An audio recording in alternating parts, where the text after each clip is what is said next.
Good morning, सुप्रभात मेरे सभी सम्मानित वरिष्ठ शिक्षकगण, जो ये माननीय उच्चतम न्यायालय का एक कठिन और कड़ा निर्णय आया हुआ है समस्त शिक्षकों के लिए। जिन शिक्षकों की कोई भी गलती नहीं है, उनको ये नहीं पता था कि उनको भी इस अध्यापक पात्रता परीक्षा कक्षा 1 से 5, 6 से 8 या केंद्रीय पात्रता परीक्षा देना पड़ेगा। और ये जो आदेश आ गया, इसमें 2001 के पहले वाले भी सारे अध्यापक इसमें कवर हो गए हैं।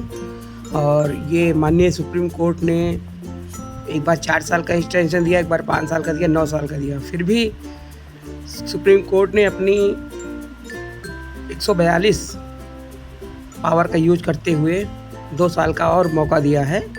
तो कठिन समय है, सरकार से संगठन सब लोग बात कर रहे हैं। हो सकता हो लोकसभा में इसका कोई संशोधन आ जाए, एनसीटी के एक्ट में कोई परिवर्तन आ जाए, लेकिन हमको उससे बच के उस पर ध्यान नहीं देना है। वो अपना काम सरकार और नेता करेंगे, उस पर नहीं फंसना है। और मैं सभी शिक्षकों और जितने भी हमारे शिक्षक साथी हैं जो नौकरी में हैं, सम्मानित गुरुजन हैं जो हम लोगों से सीनियर हैं, आदरणीय महिला शिक्षकें भी हैं, मैं सुधांशु मिश्रा, बेसिक शिक्षक, प्राथमिक विद्यालय करौली मिल्कीपुर ब्लॉक में एक सहायक अध्यापक हूँ। मैं 2 जुलाई 2016 15,000 भर्ती में चयनित हूँ और मेरे पास यूपी टेट और सी टेट प्राथमिक और जूनियर मिला के अब तक 12 प्रमाण पत्र हैं। और मैं 2014 यूपी टेट 120 मार्क्स प्राप्त करके मैं उससे 15,000 की नौकरी में मैं शामिल हूँ। और मुझे लगभग 9 साल से ज़्यादा हो गया है बेसिक शिक्षा में अपनी सेवाएं देते हुए, और मैंने कई बार ये परीक्षा बीट की है, निकाली है। तो मैं आप लोगों से बस इतना ही कहूँगा, घबराना नहीं है। और मैं कुछ अपना निजी अनुभव बताना चाहता हूँ। अगर आप इसको उपयोग कर लेंगे तो 50% पेपर तो आपका समझ लीजिए हल हो गया। इसमें आपको क्या करना है, सबसे पहले जैसे सीटेट की आप तैयारी कर रहे हैं, मुझे पर्सनली सीटेट ज़्यादा आसान लगता है in comparison to UP TET. CTET और यूपी टेट दोनों भरना है, तैयारी दोनों जगह काम आएगी। सीटेट में क्या करना है, सबसे पहले एक बात आप गांठ बांध लीजिए, सोच लीजिए, कुछ भी हो जाए, अगर बालक पर कोई भी प्रश्न बन रहा है तो किसी भी परिस्थिति में बालक का अहित नहीं होगा। वो ऑप्शन हमेशा सही होगा जिसमें बालक का अहित नहीं होगा। अगर बालक का अहित हो रहा है तो उस ऑप्शन को हम नहीं टच करेंगे। और शिक्षा व्यवस्था गलत हो सकती है, पढ़ाने का अध्यापकों का तरीका गलत हो सकता है, लेकिन बालक कभी नहीं गलत होता। इसी को केंद्र बिंदु बनाकर सीटेट के क्वेश्चन प्रश्न बनाए जाते हैं। जो मेरा अनुभव है, मैं केवल अपने जो मैंने विगत वर्षों की परीक्षाएं मैंने दी हैं उस पर मुझे सफलता मिली है, तो मैं उसका एक अनुभव बता रहा हूँ। और 100% इसलिए नहीं कह सकता कि दुनिया में कोई भी चीज़ 100% किसी की कोई गारंटी नहीं ले सकता है, फिर भी 40 या 45, 60% तक ये ट्रिक काम करेगी। बाकी आप तैयारी करते रहिए। सीटेट का जो पेपर होता है वो मेन रूप से 2 चीज़ों पर टिका होता है, एक होता है सकारात्मक, एक होता है नकारात्मक। उसमें ना वाले प्रश्न भी बहुत आते हैं, बहुत ध्यान दीजिएगा। सबसे पहले हम जानेंगे कि नकारात्मक तथ्य कौन कौन से हो सकते हैं। जहाँ नकारात्मक में मतलब निगेटिव में भी पॉजिटिव आपको देखना है। जहाँ याद करने रटने की बात हो, दिमाग में बैठा लीजिए, नकारात्मक बिंदु है। मतलब बच्चे को हमको याद नहीं कराना है, ना रटाना है, क्योंकि ये नई शिक्षा नीति NEP 2020 और बाल केंद्रित शिक्षा होने के नाते बच्चे को रटाना नहीं है। अगर किसी विकल्प में शिक्षार्थी के लिए दंड का समर्थन किया जा रहा है, मतलब बच्चे को दंड मिलना चाहिए, तो वो ऑप्शन बिल्कुल गलत होगा। हम ऐसे विकल्प का समर्थन नहीं करेंगे। तीसरा, जहां अलगाव हो, विद्यार्थियों को योग्यता के आधार पर उनके ग्रुप बनाने की बात हो रही हो, यहाँ ये भी प्रश्न आपको नहीं करना है। मतलब उनको अलग नहीं करेंगे, उनको एक साथ समावेशी शिक्षा करेंगे, सारे बच्चे एक साथ बैठेंगे। जहाँ जेंडर बायस हो, माने लड़का लड़की में लिंग भेद के कारण पढ़ाई की कोई समस्या दिखाई जा रही हो, तो ये भी नहीं करना है, क्योंकि शिक्षा की नज़र में लड़का और लड़की दोनों एक समान हैं। जिस विकल्प में सिलेबस को पूरा करवाने या किताबी ज्ञान पर बल दिया जा रहा है, तो ये मान लीजिए संकीर्ण विचारधारा है, हमें इसको भी सपोर्ट नहीं करना है। जिस विकल्प में विद्यार्थियों से अनुशासन स्थापना की बात हो रही हो, वहाँ पर हमको जाना है, क्योंकि विद्यालय में अनुशासन प्रथम सीढ़ी है किसी विद्यालय की शैक्षिक गुणवत्ता हेतु। जिस विकल्प में व्याख्यान विधि की बात हो रही हो, विद्यार्थियों की को केवल श्रोता बनाने का समर्थन किया गया हो, तो ऐसे विकल्प में हमको नहीं जाना चाहिए। मतलब जहाँ शिक्षक शिक्षार्थी दोनों एक दूसरे से बात करें, अपनी बातें आदान प्रदान करें, संप्रेषण हो, उस विकल्प को हमको चुनना है। जिस विकल्प में विद्यार्थी को किसी चीज़ के लिए दोषी ठहराया जाता है, ऐसे विकल्प की ओर नहीं जाना है। ये समझ जाइए कि ये निगेटिव बिंदु है। जिस विकल्प में अंक या ग्रेड देने की बात कही जा रही हो किसी परीक्षा को लेकर, तो उसके साथ आपको सहमत नहीं होना है। ये नकारात्मक विकल्प है। यदि किसी विकल्प में बालक को अनुत्तीर्ण करने की बात हो रही है, मतलब बच्चे को फेल करने की बात हो रही है, उसी कक्षा में रोकने की बात हो रही है, तो ये भी गलत है। शिक्षक पद्धति में दोष है, बच्चे में कोई दोष नहीं है, ये माना जाता है।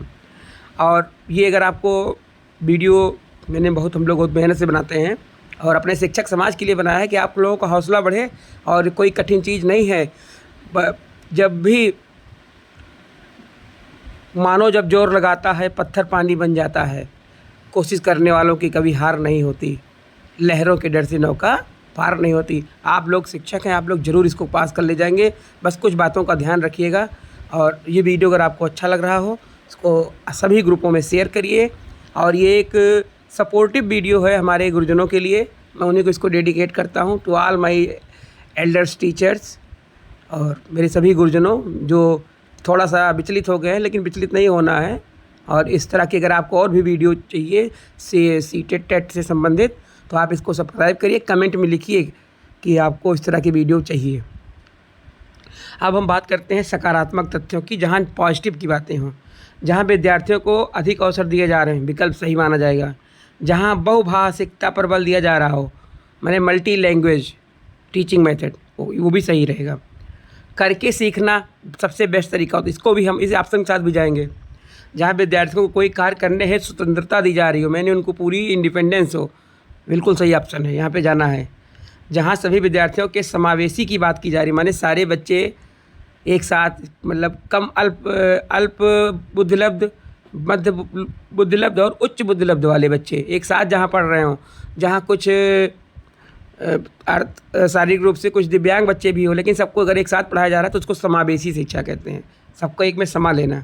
जहाँ कच्छ का जीवन वास्तविक जीवन से जोड़ा जा रहा हो, वो भी विकल्प सही माना जाता है। जहाँ विद्यार्थियों में सृजनात्मकता एवं जिज्ञासा विकसित की जा रही है, ऐसे विकल्प भी सीटेट में जो दिए रहते हैं उनको सही करना रहता है। कुछ विशेष बातें मैं बताना चाहूँगा, जैसे प्रोत्साहित हतोत्साहित के पेपर, सीटेट के पेपर में कई सारे प्रश्नों में दोनों शब्द कई बार देखने को मिलेंगे। प्रोत्साहित शब्द सकारात्मक है, जबकि हतोत्साहित शब्द नकारात्मक है।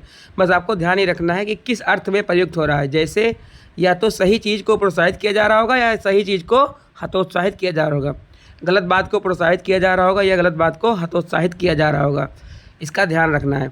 और कई शब्द देखने को मिलेंगे, जैसे आंशिक, पूर्ण, केवल शब्द का प्रयोग ज़्यादातर नकारात्मक अर्थ में प्रयोग होता है। इस चीज़ का अवश्य ध्यान रखें। फिर भी किस परिस्थिति में प्रयोग हो रहा है, उस परिस्थिति का ध्यान रखें। ऊपर जो हमने सारी बात आपको बता दी, पूरा पेपर आपका सकारात्मक या नकारात्मक के आसपास इर्द गिर्द घूमता है। कई प्रश्न ऐसे होते हैं जिनमें पूछकर कंफ्यूज किया जाता है कि कौन सा सही नहीं है। ये नहीं बहुत लोग देख नहीं पाते हैं, हमें क्वेश्चन पेपर में वहाँ नहीं लिखा रहता है। ध्यान से पढ़ना है, बल्कि पहले की पूछा क्या है कि ऑप्शन पूरे पढ़ें, क्योंकि बार बार गलत पूछा होता है। इसलिए पढ़ने में गलती ना करें, मतलब जल्दबाजी मत करिए, पढ़िए उसको। आपको पहला ही ऑप्शन सही लगता है तो आप वहीं रुक जाते हैं, तो इस चीज़ का ध्यान रखें। सीटेट में प्रैक्टिस ही काम आती है। खूब प्रैक्टिस पेपर लगाइए और किसी भी ग्रुप से जुड़ जाइए, रोज़ हल करिए।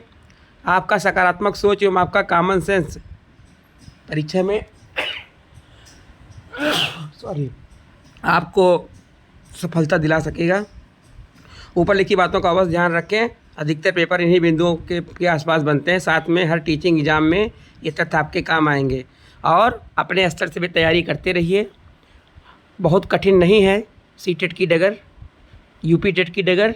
बस जो मैंने बातें बताई, मेरा जो व्यक्तिगत अनुभव था, क्योंकि मेरे पास 12 प्रमाण पत्र हैं यूपी टेट प्राइवेट, मैंने लगातार ऐसे ही मैं देता रहता था, क्योंकि कुछ उस समय परिस्थितियाँ ऐसी थी कि टेट मेरिट और क्या कहते हैं एकेडमिक मेरिट, तो ये बहुत मुकदमा, शिक्षा विभाग मतलब मुकदमा, जीवन भर मुकदमा चलता रहा। तो मैंने कहा इतने प्रमाण पत्र कर लो कि जीवन में कभी की समस्या ना आए। और मैं आप लोगों की जो भी आज सेवा है, जो भी समस्या अगर किसी शिक्षक बंधु को है तो मुझको व्यक्तिगत व्हाट्सएप पे मैसेज भी कर सकते हैं। कोई प्रश्न जैसे उनको समस्या है उसको समझने में, तो मैं उसको भी हल करूँगा और मैं काम मैं निःशुल्क भाव से करूँगा। इसमें मुझे कोई शुल्क नहीं लेना है, केवल ये शिक्षक हित के लिए काम करना है। जय हिंद, जय भारत, जय शिक्षक समाज। यदि वीडियो अच्छा लगा हो, कोशिश अच्छी रही हो, इसको आप लाइक, सब्सक्राइब, शेयर करिए और सभी शिक्षक ग्रुपों में ज़रूर पहुँच जाना चाहिए यदि आप सिर्फ वास्तव में शिक्षक हित ऐसी हैं। जय हिंद, जय शिक्षक समाज, भारत माता की जय।